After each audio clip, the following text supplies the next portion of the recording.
Assalamualaikum warahmatullahi wabarakatuh. Bersama saya TP Amir.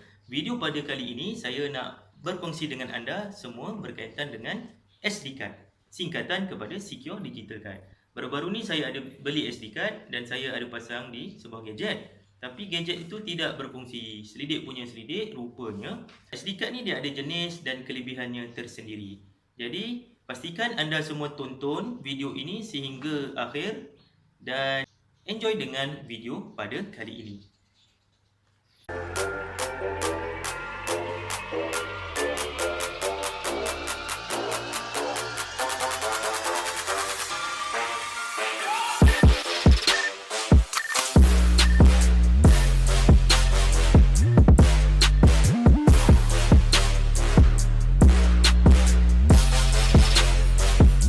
Kad SD bukanlah perkara asing. Ia digunakan untuk kamera digital, telefon dan juga komputer riba. Kebiasaannya kita hanya mementingkan saiz storan sesuatu kad SD tanpa mengetahui bahawa kelas kelajuan sesuatu kad SD juga perlu diambil kira. Kelajuan kad SD juga memainkan peranan penting kepada kita untuk menyimpan video atau gambar. Bagi mengambil video yang berkualiti, anda perlulah menggunakan kad SD berkelas tinggi. Kelajuan kad SD dibagikan kepada beberapa kelas seperti 2, 4, 6 dan 10. Semakin besar nombor tersebut, semakin laju proses kad SD. Sementara itu, kelajuan tinggi ultra pula dikelaskan pada nilai 1 dan 3. Kelajuan tinggi ultra UHS dijual dengan harga yang tinggi kerana ia direka khusus untuk kegunaan profesional. Kad SD kelas 2 berkualiti rendah dan agak perlahan, manakala untuk kelas 4 dan 6 pula adalah untuk kegunaan biasa seperti kamera dan telefon bimbit. Bagi mendapat hasil video yang lebih menarik dan berdefinisi tinggi, kelas 10 dan ke atas adalah yang paling sesuai. Sekiranya pada kad SD anda tiada kelas dipaparkan, bermakna kad SD anda tidak mempunyai kelas dan tahap kelajuannya lebih rendah daripada kelas 2. Jika dilihat, ada simbol di permukaan SD yang mewakili HC High Capacity, XC Extended Capacity. SD support sehingga 2GB. SDHC support 2GB sehingga 32GB. XC support 32GB sehingga 2TB. Kad SD merangkumi pelbagai jenis saiz. Anda akan menemui kad SD standard, kad mini SD dan kad micro SD. Saiz standard kad SD 32mm x 24mm dan masih digunakan dalam kamera digital sehingga kini. Manakala bagi kad SD mini pula bersaiz 21.5mm x 20mm. Kad SD micro pula digunakan dalam telefon bimbit dan berukuran 15mm x 11mm. Setiap kad SD mempunyai keistimewaan yang tersendiri dan juga fungsi yang berbeza. Kategori kelas kad SD adalah menunjukkan minimum kelajuan sesuatu kad SD. Bagi kad SD kelas 2, ia mampu mencapai minimum kelajuan sehingga 2 MB dalam masa per saat sahaja. Manakala kad SD kelas 10 pula mampu mencapai tahap minimum kelajuan 10 MB per saat.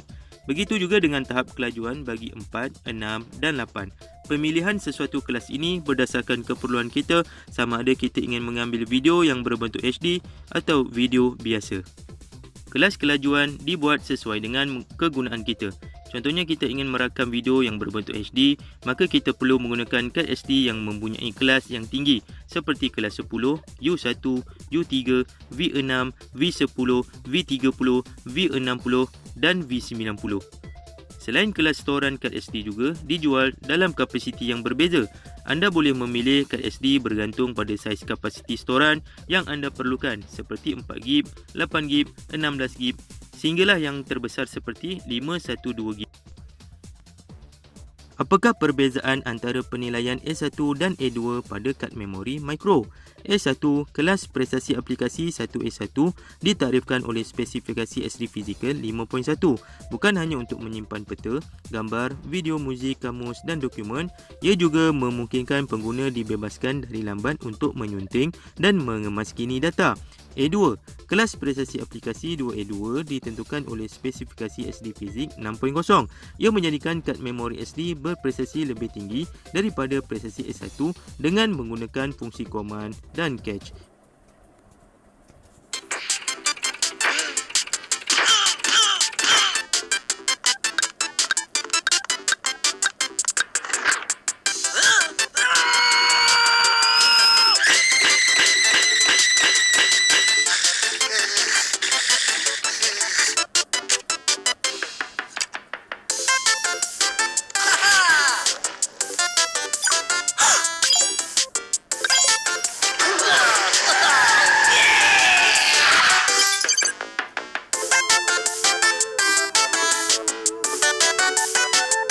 Baik, itulah tadi perkongsian saya berkaitan dengan SD card. Diharapkan dapat membantu anda di luar sana. Untuk siapa-siapa yang nak beli SD card, bolehlah selidik dahulu SD card kualiti dia sebelum anda beli di pasaran di luar sana. Moga bermanfaat dan sehingga kita berjumpa pada video di masa yang akan datang. Terima kasih dan jangan lupa subscribe TP Amir Channel. Bye-bye.